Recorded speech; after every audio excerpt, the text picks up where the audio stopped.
try this again. Crypto Monday, San Juan. Let me get a round of applause. Let me get a round of applause, please. So, welcome everybody to San Juan. My name is Pedro Rivera. I'll be your host this evening. I'm also the founder of the Crypto Monday San Juan community. Although, I've been spending a lot of time abroad, I plan on spending the overwhelming majority, the second half of 2022 here in San Juan, doing what we do best, connecting people, bringing you some amazing events and dope content, also a lot of value and a whole lot of fun. Tonight we have a very special guest from the Nodal team, Mr. Garrett Kinsman. Go ahead and give him a round of applause, please. Thank you for having me. Well, that was a shitty round of applause. Go ahead and give him a round of applause, please. This guy came all the way from San Francisco. So, you guys, we have such an extensive reach and so much actual, our notoriety for the type of community that we have globally extends beyond what we do here in Puerto Rico, and people know us everywhere. So Garrett here is from a team that I actually had on Crypto Mondays a while back, about 2 years ago. I had one of their founders. During the pandemic, we was doing a Zoom virtual meetups, and he actually came all the way from San Francisco here specifically for this. So go give her a warm welcome from Puerto Rico. Thank you. I'm excited to be here in Puerto Rico, that's for sure. Okay. Garrett, tell them a little bit about yourself and, maybe dive into how you got to Noodle. Well, thanks for having me. I could hear... It's Nodal, by the way, not Noodle. So in Asia, it's actually noodle. Everyone calls it noodle. We're close enough to Asia. We're almost kind of, sort of. Yeah, whatever you like. We're almost there. So I'm Garrett Kinsman, the co-founder of Nodal, and I'm really excited to be here in Puerto Rico. There's definitely something kind of magical here in the crypto community, and like something's happening. So I had to fly out here and check it out. Us Puerto Ricans will tell you that it has nothing to do with the crypto community. It's Puerto Rico itself. It's called La Isla del Encanto. So put some respect on Puerto Rico's name, sir. We're a magical island. We're just adding to the flavor, sir. And my sister just married a Puerto Rican, so I'm excited to be here and check it out. So my background is design, hardware. I actually dropped out of college to go join my co-founder for an app called FireChat, which was kind of decentralization, but before the crypto was part of that. So got to see that part of the world. Ended up living in India after that, in Bangalore for 2 years, working for the competitor to Uber, and looking at distributed networks, but kind of more centralized distributed networks. And in 2017, moved back to the United States to co-found Nodal. And with Nodal, we're trying to make crypto more accessible to the world, to anyone with a smartphone, by using these phones to connect smart devices. So that's how we got started, and we've been at that ever since. Excellent. So what's on, what's been up? Lots been happening. Obviously, the world has changed dramatically. The market itself, right? Up, down, left, right, down a lot. Sideways. Sideways now, But you guys made it through the market. You guys... We survived just barely. You survived just barely? Just barely, but we survived, and now we have a team of about 50 people. We've tried to hire people that are just way smarter than us, and now we have an app. This is typically a good practice, hire people smarter than you. Yeah. I think the most interesting thing that I've seen happening in crypto right now is that people are really focusing on the experience. Like today, crypto is not accessible to the 6 billion people that have smartphones. And only a tiny fraction, say 50 million people, have their own wallets, their own custody. And now, just in the past few months, big companies are focusing a lot of time and effort to actually make this accessible. How do we get crypto to these 6 billion phones? So user experience is something you and I spent some time on discussing today, and the amount of time that you and I have been active in crypto, and to see what we considered to be not so, quick advancement. There's some bad experiences out there. I don't know if you've ever tried to buy crypto. It's not easy. It's not the easiest thing in the world, right? MetaMask is a little complicated, especially when you're trying to connect to certain type of apps and certain types of tokens that you need to purchase through different types of protocols. Become convoluted even for experienced users, and it makes people nervous, right? Yeah. But ultimately, there is a pathway forward where these kind of things become less convoluted, right? The advent of, the internet itself, right? When you used to have to type out address pages, including, the entire extension, it was very difficult and cumbersome for people. Now we live in an age right now where you just type the word and ultimately the site pops up. The same kind of growth will happen in our industry. People like Hannah and continue to making advancements and making things for easier like people like me to use. And I thank you. But yeah, so tell us a little bit more about how Noodle plans on going down this pathway and getting people more active into. Yeah, so basically, crypto is not accessible for regular people. It's really hard to use, and there's, say, 6 billion phones, fraction of them have a crypto wallet. I probably got about maybe 500,000 of those 6 billion phones. Go ahead. And the thing that's interesting is, there's 6 billion phones, but there's hundreds of billions of smart devices coming online. These are sensors, these are refrigerators, packages, anything with a chip in it. Even packaging now. Packaging is starting to have chips in it that are intelligent and can perform computation. So the world's being flooded with computers. We call this the hyper-connected future. And what we want to do is make sure that there's a connectivity layer and a privacy layer and security layer that protects us all and makes this a future that we want to live in. And the key difference with Nodal, with other blockchains, is we really focus on the phone. We try to make it really easy for anybody to participate in a blockchain and get rewarded for it. And so we've launched what we call the Nodal Cash app, which allows your phone to become a Bluetooth node in a wireless network. And we use that to connect smart assets. Block the microphone from the wind. There we go. So we're using the phone to connect smart devices around you, and you actually earn crypto for that. So we've come a long way from 2017. So the development of your applications is actually to a point where now people actually have some sort of use cases, and they're like, okay, this makes sense. We're not just making blockchain for rainbows and unicorns.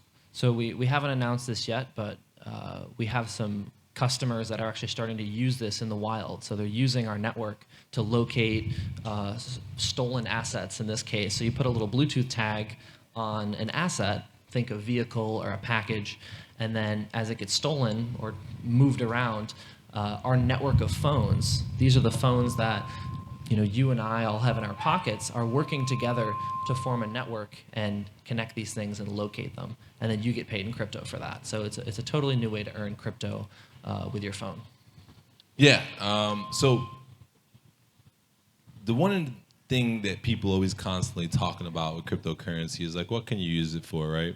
So in the United States, right, you have trouble because the majority of our payment systems work, right? You can go there, you can use Visa, MasterCard, US dollar, and you pretty much can get what you want, right? So if people struggle to understand the use cases of cryptocurrency in the United States outside of store value type of thing and speculative investments.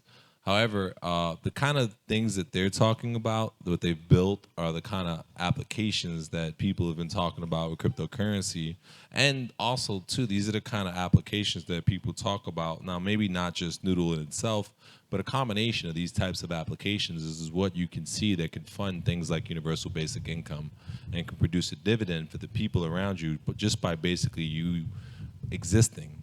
Right? So when you have things that you do on a normal everyday basis that produce excesses of, different types of resources that can be monetized, whether it's data, whether it's attention, whether it's in the case of Nodal, whether it's bandwidth, extra bandwidth that you're paying for on your cell phone, and it's just magically dissipating into the air. Like we all pay for bandwidth on our cell phones, right? That we're not using unless you're going over every month. That bandwidth is what he's talking about. You could use that bandwidth to essentially run mesh networks and ultimately from that get paid from that. And again, if you're not using this bandwidth and you're already paying for it and it gives you a kickback of, $100 a month and it pays your cell phone bill, like this is a really good thing. And this is just one of the kind of ideas that, I know early on that people in crypto, this is the kind of things that we imagined would have already, if not have already been done, but honestly mastered to this point, people would have a lot more adoption and reception to it. But sometimes things take longer than people expect. It's said that you overestimate what you can do in a year and underestimate what you can do in 10. So you definitely shoot for the 10 years and, stop worrying about disappointment if you don't exceed your expectations in 1 year. So I'm glad that you guys are still building. Tell us a little bit about where you are on your roadmap now and what's the path forward for you guys. Yeah, and I'll say that's always been the dream of crypto is how do you just get it into the hands of everybody? I still can't buy a coffee with crypto, although I had some people here I met that just were in Ecuador and were able to buy a coffee with Bitcoin. So that's pretty cool. El Salvador. One of those places, somewhere down there. Yeah. But that's always the dream is how do you get crypto into the hands of just regular people and you can use it to buy regular things. How many people while I was in Europe, I just spent 7 weeks in Europe, right? In Austria, Iceland, Germany, and Switzerland. And you know how many people still have no fucking clue where Puerto Rico is or what a Puerto Rican is? And you can imagine my frustration running around as a Puerto Rican playing Bad Bunny everywhere I went and people having no idea where the fuck. And you can't get away from Bad Bunny. I don't give a damn if you was in the mountains of Austria. They're pumping Bad Bunny everywhere you go. But they have no clue. And I'm like, yeah, I'm Puerto Rican. They're like, Puerto what? Where's that? Next to Costa Rica? Yeah, right around the corner. But go ahead. Well, I have to say it's fantastic here. I'm a bit in love with Puerto Rico. With Nodal, where we're at is just really trying to get our app out there. So getting as many people to install the app as possible. And then I'm spending a lot of my time focused on like how do we get real people to use this network? There's something really interesting happening with computing is that it's going sub-dollar. So people are building flexible printed computers. And there's not just one company. This is 3 or 4 or 5 companies that are printing computers into stickers. And they're using, we're getting a little wind here in this beautiful Puerto Rico. And they're using these printed computers and embedding it into everyday objects. So it's really, really interesting that we're going to have quite literally trillions of connected objects in our lifetime. And we don't quite know what that world looks like yet. And so what we're doing now is creating a path to how do we connect millions, then hundreds of millions, and then eventually billions of things. So yeah. So first step is get lots of people to install the app. And right now, piloting with a few customers. Where do we Mike? Mic check. Or you find Mic check. Yeah. So where do we find this app at? Where do we go? Nodal.com. Yeah. So check out Nodal.com. And as you can see, we're still in the early stages of technology. It always amazes me, looking back at the past 20 years, how far technology's come, and then imagining where it's going to be in the next 20 years. And I think one thing that we've learned is, like you mentioned, that we're not imaginative enough. The future is always far more exciting and far more interesting than we can imagine. For us, it's probably going to be relatively mundane use cases. He doesn't know me very well to say that we're not imagining enough. If anyone knows me, knows about how wild my imagination can get at times. But yeah, we need to imagine more, all of us together. So does anyone have any questions for Mr. Nodal.com? I know you did. Come on. Yeah. You got to go to this guy over there. Let's get a round of applause for Ms. Hannah Rosenberg, Bitcoin Lightning worker. This woman has been working tirelessly in the Bitcoin Lightning work with deep, dark dungeons for decades. I don't know about the dungeons. Came here for the sunshine, but yeah. Perfect. You left the dungeon for the sunshine. Smart girl. Exactly. We're working on the tan still. We're almost there. Let's go. Yep. All right. So you said you did the Fire Chat app. Yes. Which is awesome. I think I had that a couple years ago. So cool stuff. But that was a mesh network, right? Yes. So do I understand what you're doing with Nodal? Is you're kind of using crypto to incentivize mesh networks? Would that be accurate? It's a very simple mesh network. So for context, the app FireChat used smartphones and Bluetooth to send text messages between each other. And so you could have a crowd of people, whether it was at Burning Man or it was often used at protests. Shout out to Burner Man. I'll be there this year. Virgin Burner on the way. Nice. I think now they have cellular coverage there. I wonder if my white Air Max are going to make it through the desert. They're not going to make it. So we built this app that basically allowed people to message each other even if you unplug the internet, which was super controversial and really, really interesting to see what would happen. and it worked. It was an early kind of beta, but it worked. And so what we're doing now is we realized two key things with FireChat. We learned from our mistakes. One was that people don't want to pay for messaging. Humans are not going to pay for a message. And two, you need a crypto economic incentive to keep a mesh network live. People need to get paid for this. And you have a huge chicken and egg problem when you're trying to incentivize these to happen. So what we did with Nodal is instead of messaging humans, we realized there's a lot more machines out there. So we focus on messaging machines and then building that crypto economic incentive natively into the blockchain. And so we believe ultimately that the value of data around your smartphone is significantly more than the value of data on the phone.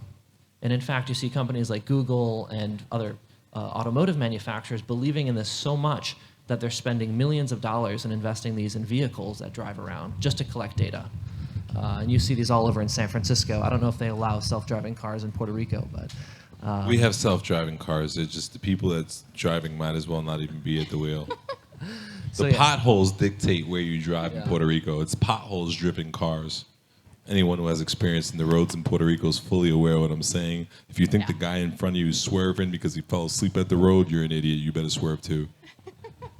So hopefully that answers your question. Yeah, and it does. And I'm also curious, what crypto are you using? Is Nodal its own chain, or is? Where's it built on?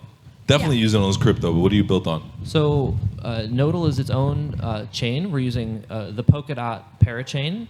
So the Nodal chain is actually Shout out to Gavin Wood. Shout out to Sean Tabrizi. Sean Tabrizi is a local Puerto Rican homie. He wrote the parachain language substrate. It's beautiful. Yeah. So we're using Substrate. It's awesome. And so Nodal is its own blockchain, but it connects to the Polkadot network. Polkadot's kind of like an internet of blockchains. That's the simplest way to think about it. Perfect. More questions, Hannah? Cool. No, I'm good. Thank you. Thank you. You guys should definitely connect later on. Brain shit. Next question. No one? Come on. Hannah, you killed all the questions. There was a bunch of people raised their hand a second ago. Come on, no more questions? Okay, I have a question. Tell me. All right, so tell me about, I know you and I discussed earlier today about some of the applications and the use cases that you and your team have been involved in that ultimately may have inspired some of the common technologies that we're using today. Is that something that we can go into? So we can't go into it, but my team and I, we've always been thinking, what is technology going to look like 10 years in the future, 5 years in the future? We actually wrote the public implementation of the contact tracing app that what Google and Apple ended up adopting looked very similar. And so we've always been thinking about how do we use smartphones in a different way, whether it's recording interactions in a secure way and then building really powerful experiences on top of that. So you've got to remember that your smartphone's a powerful supercomputer loaded with sensors. And for most of the time, that's not being used. If you look at Bitcoin and Ethereum, these are big, powerful blockchains running on servers, but they don't have access to sensors and cameras and a human behind them. And so we think that connecting a blockchain to what makes us human, these billions of phones walking in our pockets, and all these sensors and capabilities, we think opening that up to decentralized technology is going to be really interesting. The first thing is we activate Bluetooth and use that to connect stuff. But ultimately, we believe that people will build a lot of very interesting applications on top of what we're building. That's our goal. Justin. So when you have all of these devices that are connecting, how do you make sure that none of them are malicious and connecting and being connected to other things and spreading things? And you talked about like privacy. So like, how do I know that you're not selling all of the data that you're collecting from all of the things, around my phone? So you're always going to have devices that misbehave. And you're always going to have people that are trying to steal data. That's just the state of the world that we live in. The beauty with blockchain is that you can program a lot of this logic natively into the chain. So we can program that we're not collecting personal information. And ultimately, what we're working to implement is having the data just be routed at the phone. So nothing ever hits a nodal server. It's just routed in a purely decentralized fashion. We have to take steps to get there because we have to iterate quickly and we have to make sure that it works. But that's the beauty with blockchain is you can program privacy in, and you can prove cryptographically that we're not harvesting certain types of information. So I want to tell you guys, I spent the entire afternoon with Garrett today. I'll be doing a lot more of that lately, moving forward, especially as I intend on spending a lot more time in Puerto Rico and just meeting all the people in our community that I haven't really spent time with. But I was really impressed with Garrett today with a variety of things, right? And as anyone here who knows me over the years, I've been doing this like 4 or 5 years, I don't endorse people or projects, right? Just come up here, interview people, just tell you about who they are, what they have going on, and then just pretty much let people just decide as to what they want to do with themselves. And and also too, these guys could never buy my opinion. They sponsored our event tonight, by the way. But one thing they can't sponsor is my opinion. It's just not for sale. But the more I spoke it would really suck if we sponsored the event and then you were just like bashing the project the whole I time. absolutely have no problem doing that. I've done that. I'll show you the video in the past. I swear to you, I have. I got to remember the team. Justin, you remember? It was in Red Monkey. It was the team that sponsored the event. They lied to me, and when they got on stage, I was just like, "What the fuck?" Yeah, it was great. But I'll have to pull the video on it. But yeah, I'll show you. But yeah, no, I have zero problem. If you're trash, I swear I'll tell you. But ultimately, and it was because they lied to me to begin with. And it was anyway. It was a long story. But long story short, and speaking to Garrett, and also too, I know their founder too, Misha. Again, we had these guys on a couple years ago, and since then, just during the time period, I've seen Misha in a couple of different places, traveling globally. You guys know I'm always on the road. What Nodo's doing is not only impressive because they're not looking at like token price prediction. They're not trying to sell you on their token at all. They have a revenue generating business, right? And these guys are constantly innovating on the tech side. This fucking kid is sharp.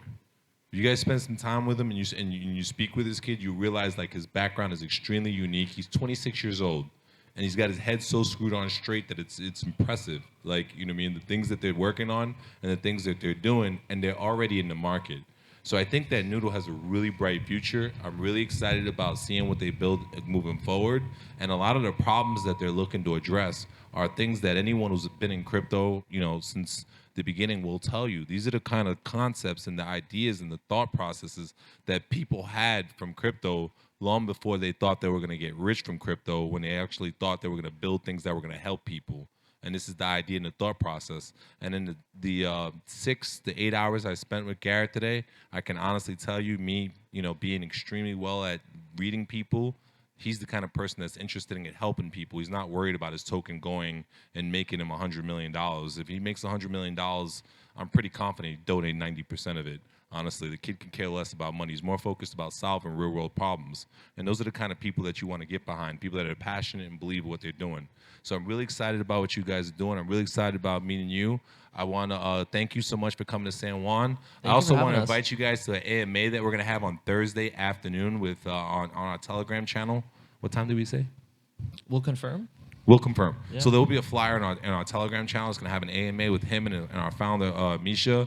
For anyone else that wants to discuss with these guys and some of their technical guys about what they're doing with their project. I know there was, actually before we go, I do want to address something. I never want to talk bad about what another company's doing, right? And I hate when I interview people and they try to, basically talk about their project without, just basically discrediting what other people do. But I do want you to just kind of explain to the people what some of the differences between what you guys are doing and what other projects who've sold this similar type of concept in the past, and where is it you guys are setting yourself apart from other people who are doing this?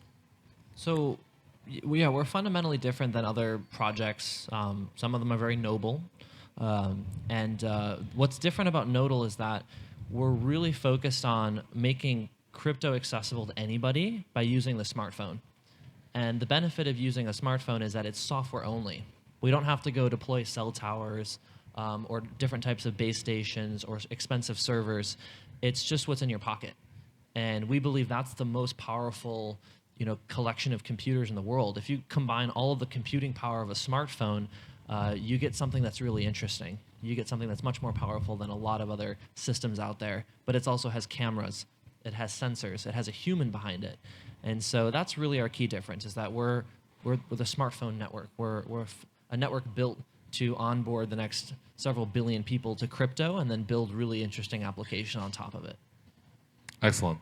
So that's our show for tonight, you guys. I want you guys to stick around, do some networking. Listen, we don't have a lot of people here tonight. Typically, we have about double the amount of crowd here. So I need every single last one of you guys to show some love and support by buying something at that bar tonight. Go get you some drinks, man. Please show some love, support our community. Appreciate you. Buy another one, sir. Get you another one. Let's get a round of applause for Mr. Thank Garrett you for Kinsman. having A me. notable time. Also, we have the Boys and Girls Club. We have the Boys and Girls Club, who we are huge supporters of, right? Here at Puerto Rico, Crypto Mondays, San Juan. Come on up here. Come up here. Come on up here. So we have Miss Amira Maitos from the Puerto Rico Boys and Girls Club. Give her a round of applause, please. Amira, come sit right here. Tell us Hi. where we've been, how I'm you've been. very impressed with him, too. No, he's a beast. Here, I'll get out the way. Stay on the camera. The kid's show. So, yes, I'm here to ask for your support. Pedro, we are going to have a call to action, I hope, for in September. We want to bring any influencers like Brock or any influencers in the crypto community. I was told if we click our heels 3 times and say Brock 3 times, he'll pop up around the corner with his hat on his feather. Misha does that. That happens with Misha all the time. That's right. So we have a situation in our programs. We have after-school programs in residential areas that they live in, it's public housing. So we provide, after Hurricane Maria, we provide hot meals at 5 p.m. in all our 11 clubs.